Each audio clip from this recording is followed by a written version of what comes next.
الله وبركاته. الحمد لله رب العالمين، والصلاة والسلام على سيد الأنبياء والمرسلين وعلى آله الطيبين الطاهرين وأصحابه الأكرمين أجمعين. أعوذ بالله من الشيطان الرجيم. بسم الله الرحمن الرحيم.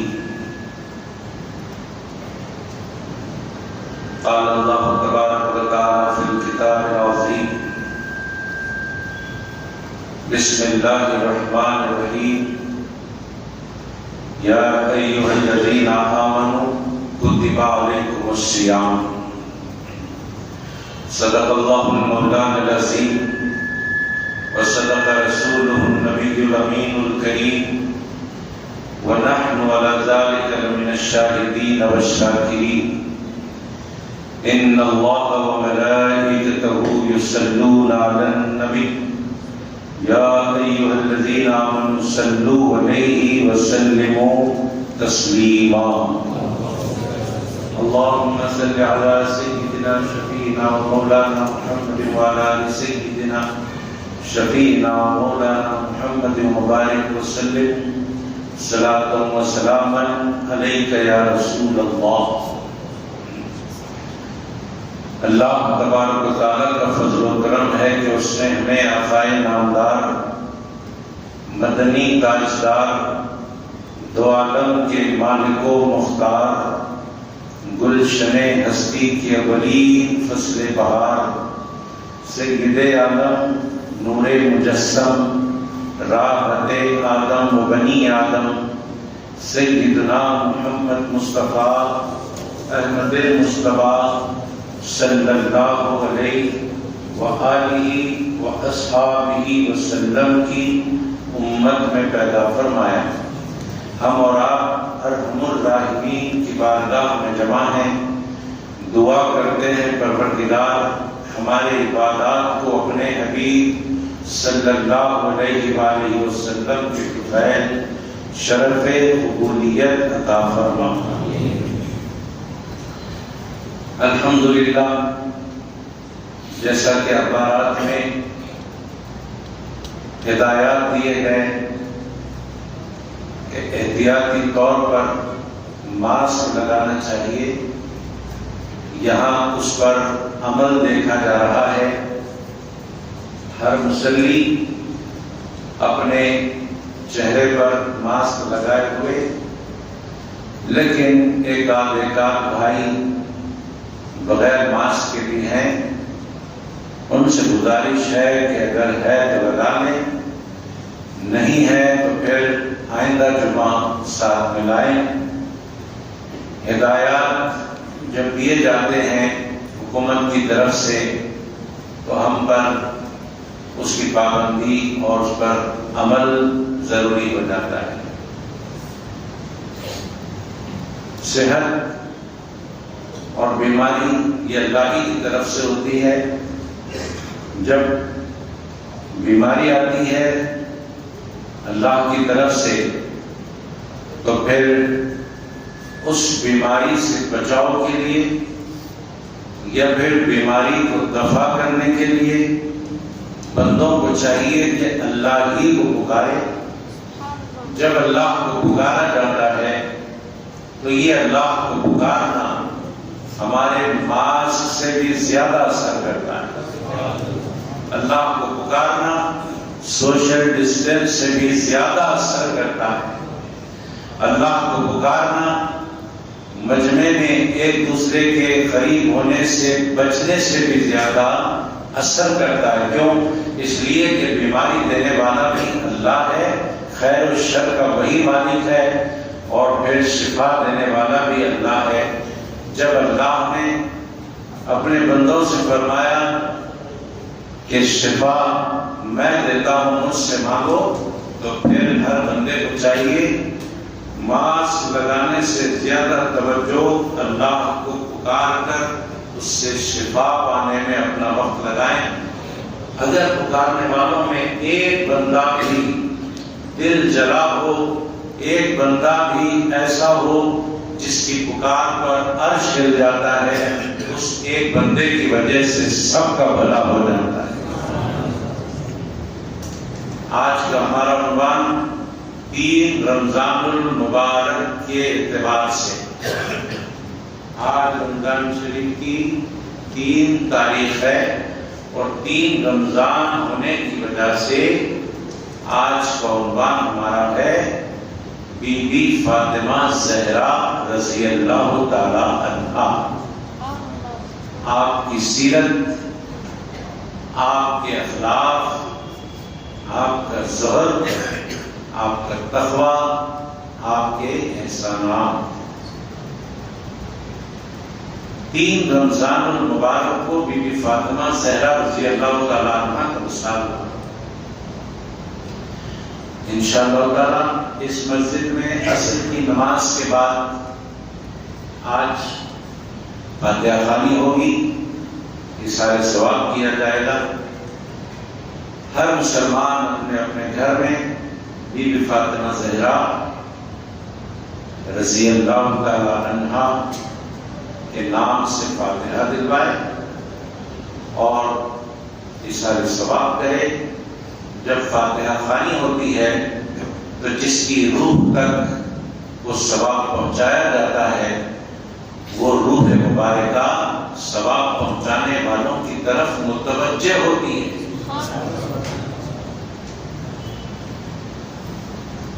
توجہ ہوتی ہے۔ تو جب فاطمہ زہرا رضی اللہ عنہا کی توجہ ہم امتیوں کی طرف ہو جائے گی تو سمجھیے کہ بیڑا پار ہو گیا۔ بہرحال ہم آج کے بیان کا آغاز اس تمہید کے ساتھ کرنا چاہتے ہیں، اللہ کی توفیق سے، سرکار کے صدقے میں، کہ ایک طریقہ زندگی گزارنے کا ہے جس کو رہبانیت کہتے ہیں،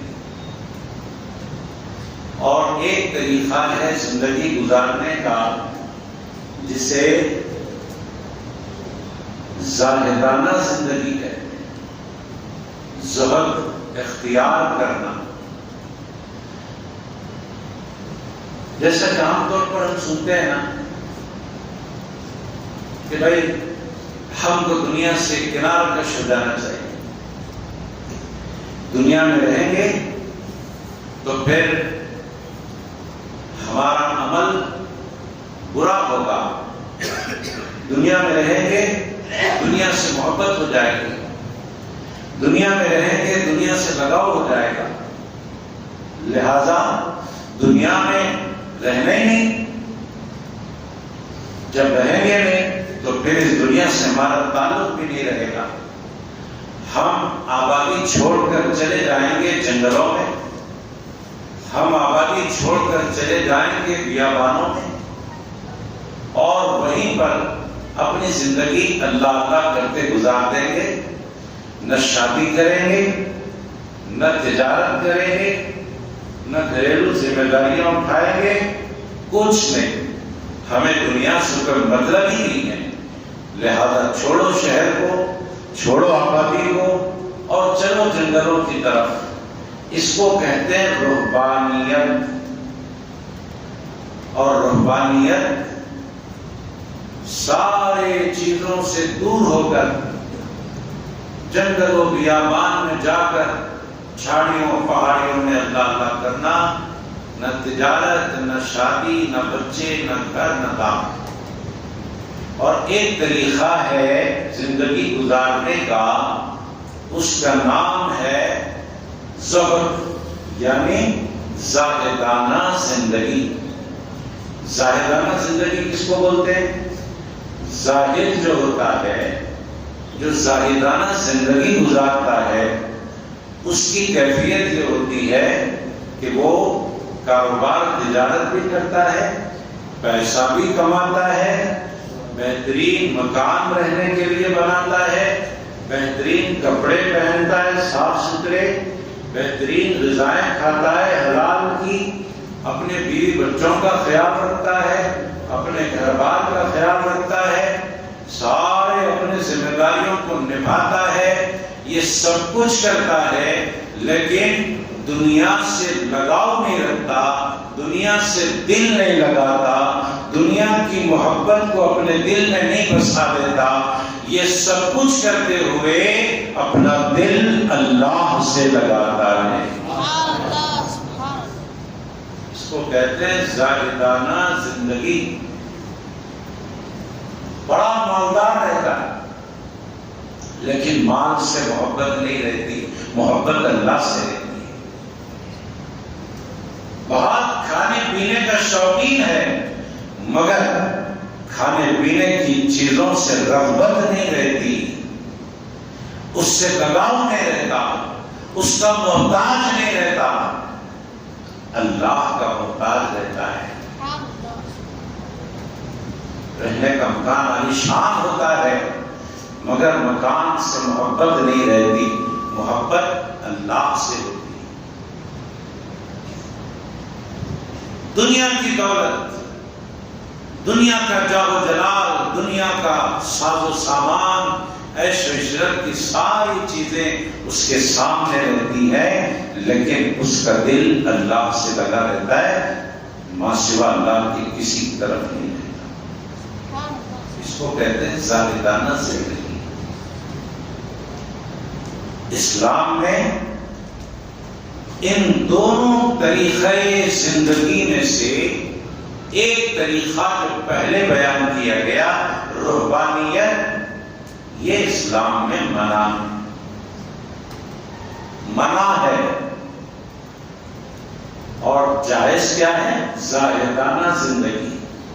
اور نہ صرف جائز بلکہ جو زاہدانہ زندگی گزارتا ہے اللہ تبارک و تعالیٰ اسے اپنے دوستوں میں شامل فرما لیتا ہے، اپنے دوستوں میں اس کو شامل فرما لیتا ہے۔ اور زاہدانہ زندگی کا اصول، زاہدانہ زندگی کا طریقہ کار اور زاہدانہ زندگی گزارنے کی عادت، بھائی ہم زاہدانہ زندگی گزارنا چاہتے ہیں تو ہم کو عادت بھی تو ہونی ہے اس کی، ہمیں زاہدانہ زندگی کی شروعات بھی تو کرنی ہے۔ اگر ہم صرف یہ سوچتے رہیں میں زاہدانہ زندگی گزاروں گا، میں گزاروں گا، میں گزاروں گا، وہ کب گزاروں گا؟ وہ دن کب آئے گا؟ کب آئے گا وہ دن؟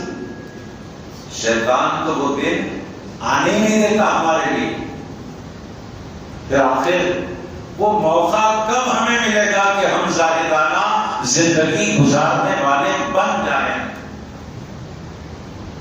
خدا کا شکر ادا کرو، اللہ رب العزت نے ماہ رمضان کی شکل میں ایک مہینہ ہم کو موقع دیا ہے کہ زاہدانہ زندگی کی ہم شروعات کر سکتے ہیں۔ روزہ ایک مسلمان کو زاہد بنانے کے لیے آیا، ایک مسلمان عورت کو زاہدہ بنانے کے لیے آیا۔ ایک مہینے کی مشق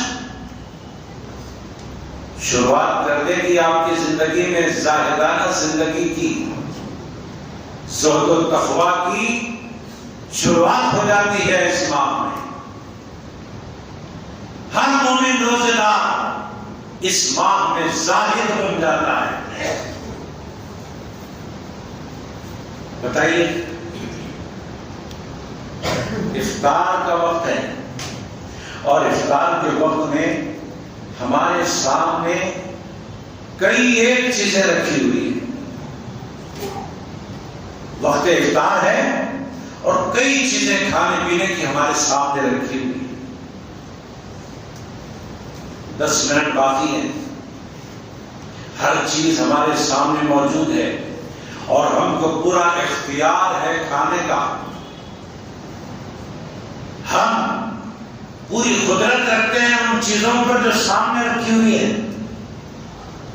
ہم لے کر کوئی بھی چیز کھا سکتے ہیں، مشروبات میں سے کوئی بھی چیز ہم لے کر پی سکتے ہیں، لیکن بتاؤ مسلمانوں میں عمر رسیدہ آدمی دور کی بات ہے، جوان سال آدمی دور کی بات ہے، کم سن بچہ بھی ہوگا، تنہا بھی ہوگا، کوئی دیکھنے والا نہ ہوگا، اور اس کے سامنے کھانے پینے کی چیزیں رکھی ہوں گی، 10 منٹ باقی ہوں گے، وہ بچے کا دل بولے گا کہ کھاؤ، لیکن اس کی دینداری بولے گی، اس کا ذوق بولے گا، اس کا تقویٰ بولے گا کہ نہ کھا، کھائے گا تو تیرے اندر توانائی آئے گی، نہ کھائے گا تو اللہ والوں میں شامل ہو جائے گا، کھائے گا تو بدن میں قوت آئے گی، تراوٹ آئے گی، مگر اللہ کی رحمت سے دور ہو جائے گا، نہ کھائے گا تیرا شمار زاہدین میں ہو جائے گا۔ تو اب لاکھ زبان کانٹا بن جائے، ایک خطرہ پانی نہیں پیتا، لاکھ پیٹ پیٹ سے لگ جائے، ایک دانہ کھانے کا نہیں کھاتا، ایک کھجور نہیں کھاتا، سامنے بہت ساری چیزیں رکھی ہیں، سب کچھ موجود بھی ہے، ساری چیزوں پر قدرت بھی ہے، اس کے باوجود وہ کھانے پینے سے رکا رہتا ہے، تو یہی تو زہد ہے اور یہی زاہدانہ زندگی ہے جو 1 مہینے تک ایک مومن روزے دار گزارتا ہے، اور جب بندے کے اندر یہ کیفیت آ جاتی ہے کہ 10 منٹ باقی ہے افطار کے لیے، ہر چیز سامنے رکھی ہوئی ہے، کھاتا پیتا نہیں، اللہ کی طرف اپنی لو لگائے رکھا ہے، تو پھر رسول کریم علیہ الصلوۃ والتسلیم مدینہ پاک سے آواز دیتے ہیں، اے میرے امتی زاہد سن، اے میری امتیہ زاہدہ سن، جب تیرے سامنے سب کچھ رکھا ہے اور تو اللہ کے لیے کھانے پینے سے رکا ہوا ہے، ادھر تھوڑی دیر باقی ہے افطار کے لیے، یہ تیری زاہدانہ زندگی اللہ کو اتنی پسند ہے، سرکار مدینے سے آواز دے رہے ہیں، ارے چپ کیوں بیٹھا ہے، یہی تو وہ وقت ہے کہ تیرے منہ سے جو نکل جاتا ہے رب اس سے گناہ کر دیتا ہے۔ یہ اللہ کے نبی فرما ہے، افطار سے پہلے اپنی نظر افطاری پر نہ رکھو، اپنی نظر اپنا خیال افطاری پر نہ رکھو، رب باری پر رکھو۔ سرکار فرماتے ہیں ایسے وقت میں دعا کی قبولیت ہوتی ہے، اللہ رب العزت ایسے وقت میں کی گئی دعا کو رد نہیں کرتا، قبول کر دیتا۔ زاہدانہ زندگی کی شروعات کا موقع ملا ہے 1 مہینہ، اور جو 1 مہینہ اس فلسفے کو سمجھ کر چلتا ہے نا، تو پھر بعد والے 11 مہینے بھی اس کے لیے آسان ہو جاتے ہیں، آسان ہو جاتے ہیں۔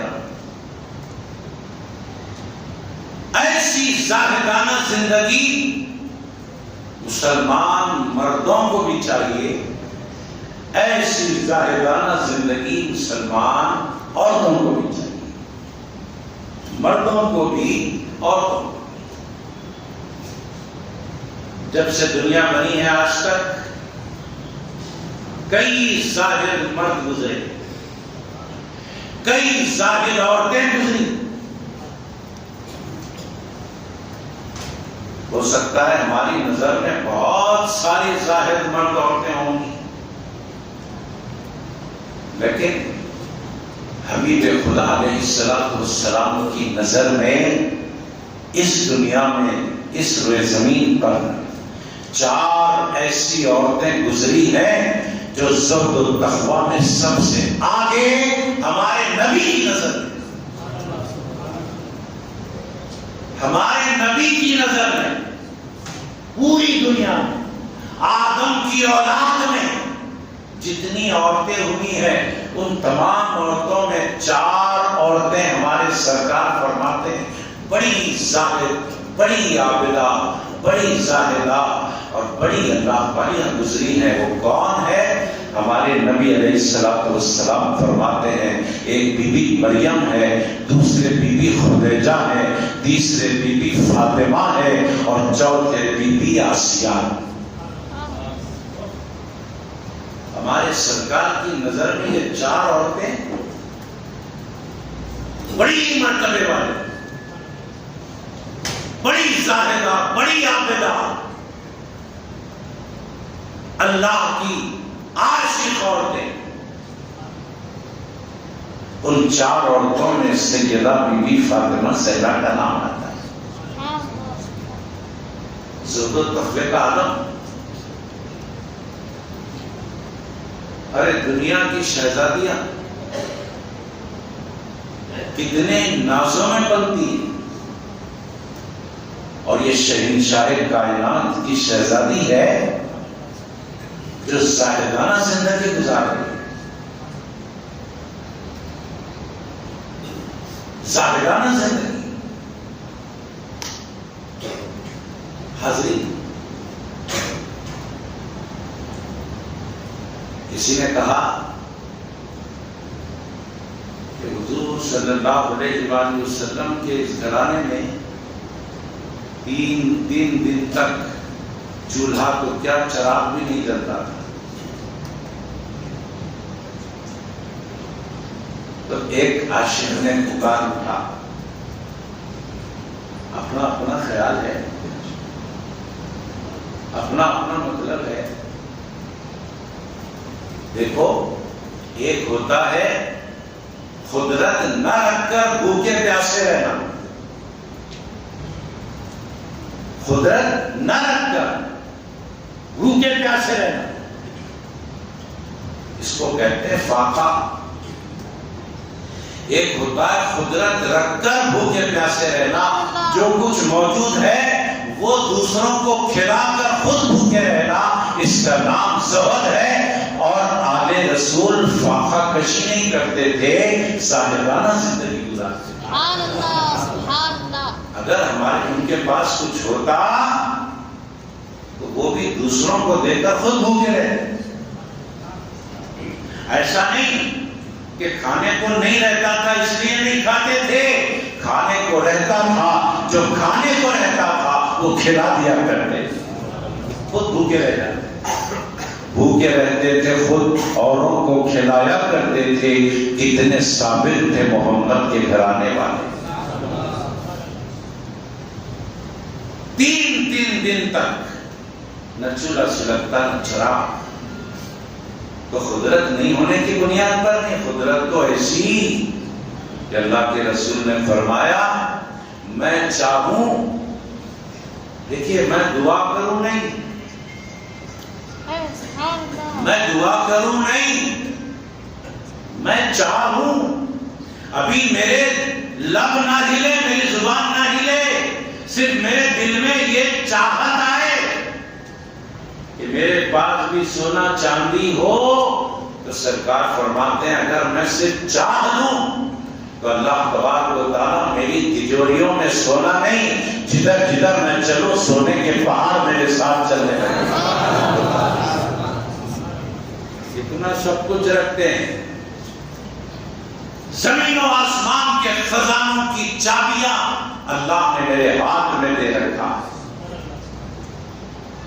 یہ حال کہ 3 دن تک چراغ نہیں جلتا۔ تو ایک عاشق نے اس کا مطلب بیان کیا اور کہا چراغ کس کے گھر میں جلتا ہے؟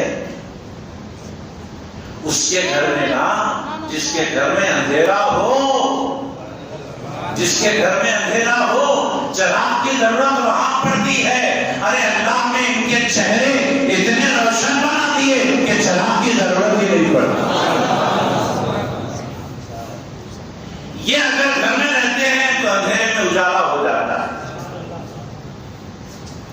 بی بی عائشہ صدیقہ رضی اللہ تعالیٰ عنہ فرماتی ہیں ایک مرتبہ میں کچھ سی رہی تھی، رات کا اندھیرا تھا، چراغ جل رہا تھا، اندھیرا،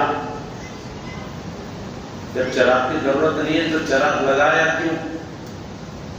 سنو، نبی اور نبی کے گھرانے والوں کی زندگی خود کے لیے نہیں ہے، دنیا کو بتانے کے لیے کہ دنیا میں جینا کیسا ہے۔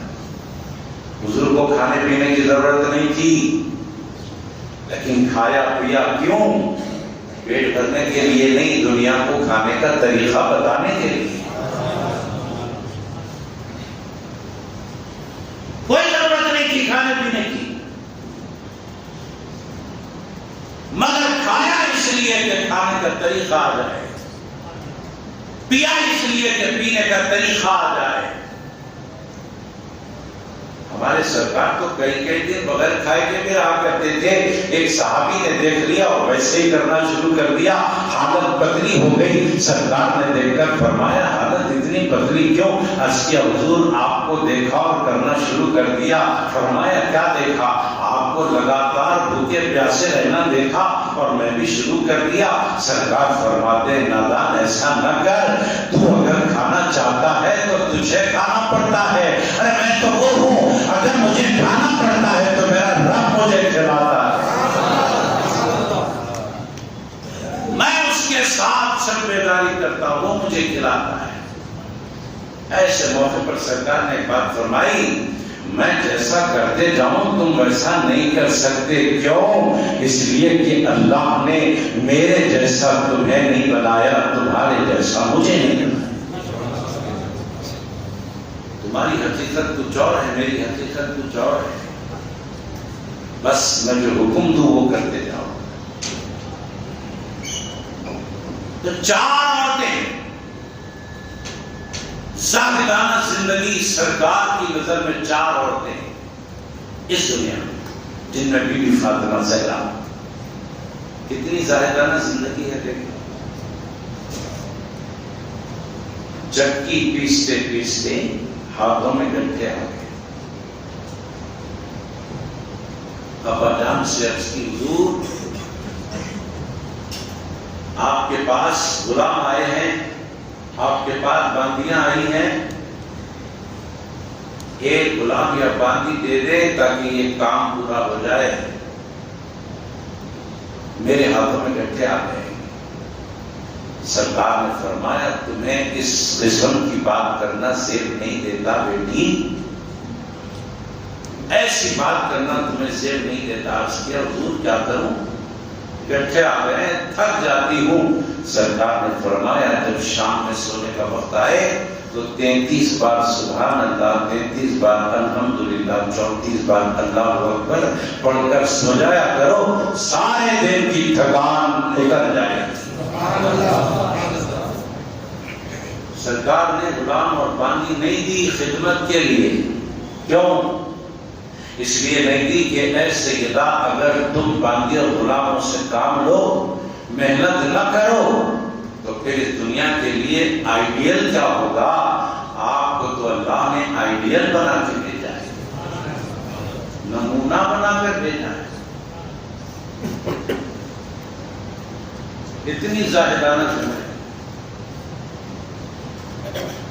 حضور اکرم صلی اللہ علیہ وآلہ وسلم کی صاحبزادی شرم و حیا میں اتنی پاک باز۔ آج ہم دیکھتے ہیں نا کہ مسجد میں جنازہ آیا، جنازہ جب آتا ہے تو ڈولے کے اوپر کپڑا اڑا رہتا ہے، میت دکھائی نہیں دیتی، ڈولے پر کپڑا اڑا کر لاتے ہیں، کسی کو بھی میت دکھائی نہیں دیتی۔ کیا پہلے ایسا تھا؟ نہیں، پہلے ایسا نہیں تھا۔ مرد کا جنازہ ہو کہ عورت کا جنازہ ہو کھلا رہتا تھا، اور ویسے ہی کھلا جنازہ لے کر جلوس جایا کرتا تھا جنازے کا۔ بی بی فاطمہ زہرا رضی اللہ تعالی عنہا نے اپنے انتقال سے پہلے اپنی چاچی حضرت جعفر کی اہلیہ محترمہ اسماء بنت امیس سے کہا جب میرا انتقال ہو جائے تو جنازہ میرا ایسے ہی کھلا نہیں لے جانا، ایک کپڑا اڑا کر لے جانا۔ تو جب بی بی فاطمہ زہرا کا وصال ہوا تو کپڑا اڑا کر لے گیا۔ آج پوری دنیا میں جو کپڑا اڑا کر لے جایا جاتا ہے یہ بی بی فاطمہ زہرا کی دین ہے۔ جب بھی ڈولے پر کپڑا اڑا دیکھو بی بی فاطمہ کو یاد کرو، ان کی دین ہے کہ آج کپڑا اڑا کر لے جاتے ہیں۔ یہ شرم و حیا کا معاملہ، اور سرکار سے محبت کا یہ حال کہ بی بی عائشہ صدیقہ رضی اللہ تعالیٰ عنہ فرماتی ہیں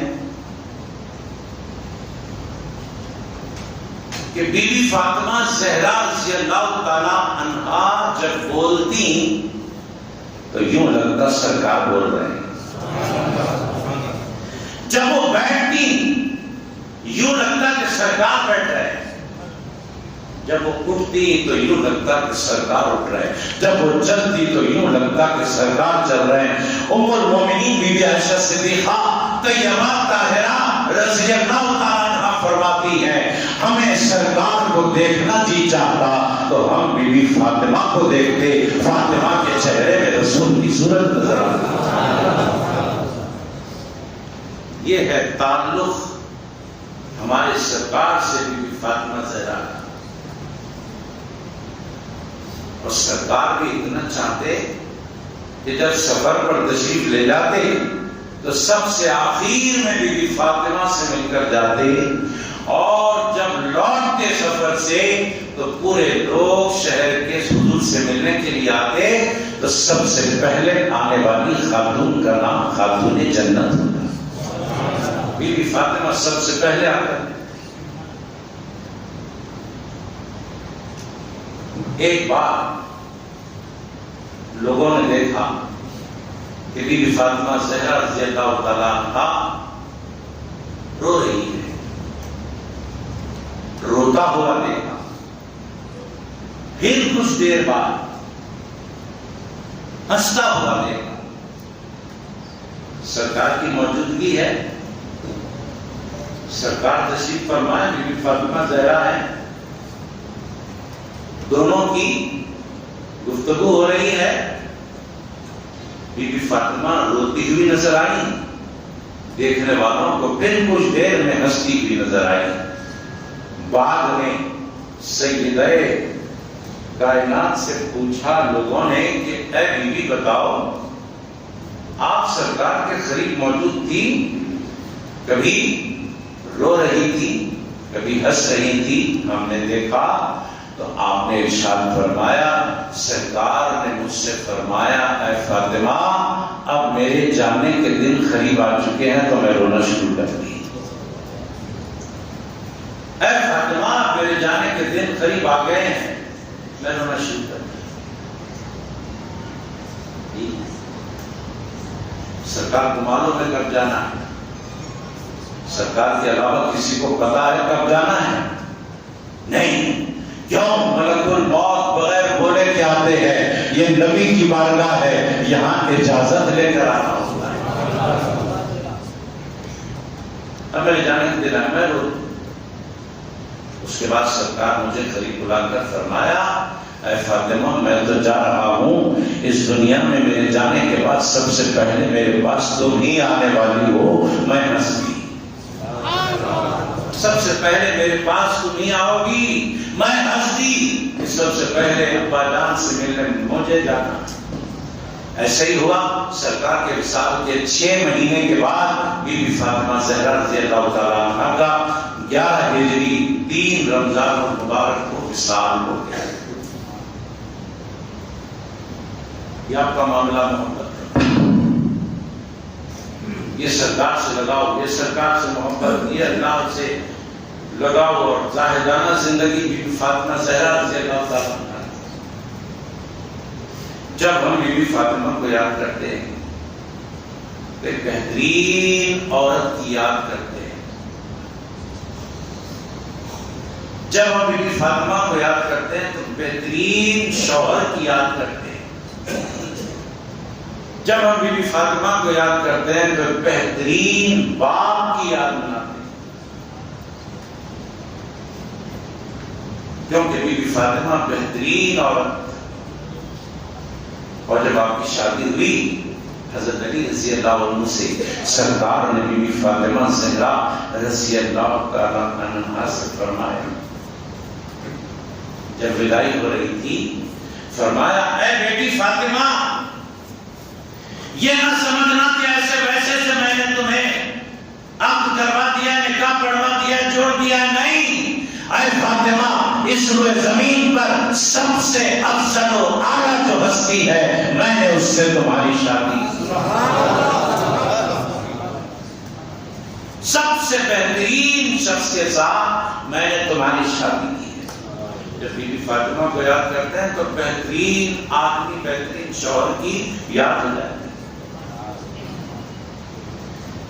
بہترین باپ کی یاد بناتے ہیں ہم، کیونکہ اللہ کے رسول سے بڑھ کر اور کون بہترین باپ ہو۔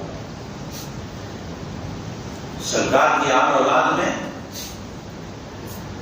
جو نرینا اولاد تھی وہ تو بچپن میں ہی ختم ہو گئی، انتخاب کر دی، اور جو لڑکیاں تھیں 4، ان میں سے 3 لڑکیاں بھی جو تھیں ان کی اولادیں نہ رہیں۔ اب پوری دنیا میں سرکار کے گھرانے کا سلسلہ چل رہا ہے، بی بی فاطمہ سے چل رہا ہے۔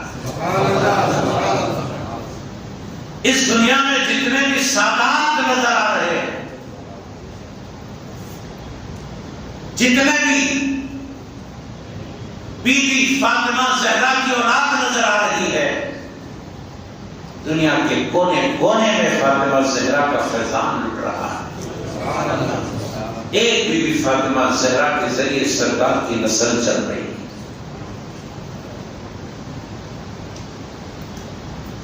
کسی بھی سید کو دیکھو سمجھ جاؤ کہ یہ بی بی فاطمہ کی اولاد ہے، کیونکہ اور بیٹیوں کی اولادوں کا سلسلہ نہیں چلا، بیٹوں کا سلسلہ نہیں چلا، بی بی فاطمہ زہرا کا سلسلہ چلا۔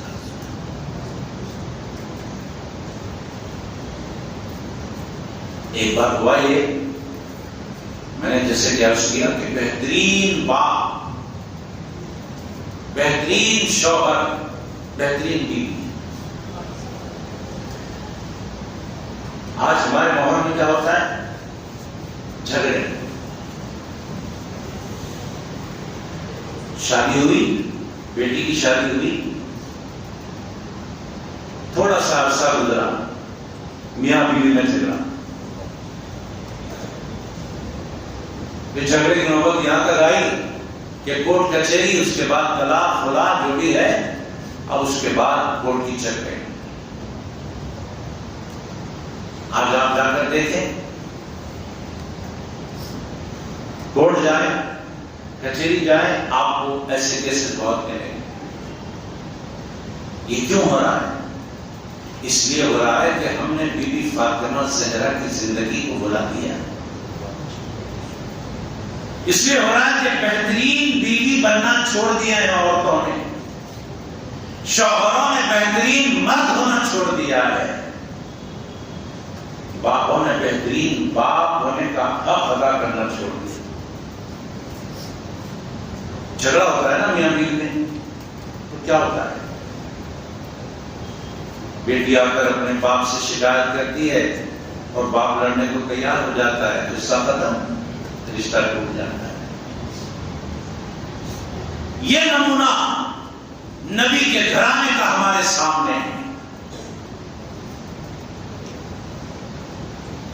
بی بی فاطمہ زہرا اور حضرت علی رضی اللہ عنہما میں بھی گھریلو بحثیں ہوا کرتی تھی۔ میاں بیوی کے بیچ جو بحث ہوتی ہے وہ ان کے درمیان بھی ہوتی تھی، اور سرکار علیہ الصلوۃ والسلام ان کے گھر تشریف لے جاتے اور صلح صفائی کرتے۔ سرکار اپنے داماد سے لڑنے نہیں جاتے، بیٹی داماد کے بیچ جو رنجش آ گئی ہے اس رنجش کو ہٹا کر محبت قائم کرنے جاتے ہیں۔ آج کا باپ اگر اس پر عمل کرے تو کسی بیٹی کا طلاق نہیں ہوگا، کسی بیٹی کا خلا نہیں ہوگا، ہر بیٹی کا گھر آباد ہو جائے گا۔ بیٹی کے باپ کا یہ فریضہ ہے کہ صلح صفائی کرے، دونوں کے مابین محبت پیدا کرے۔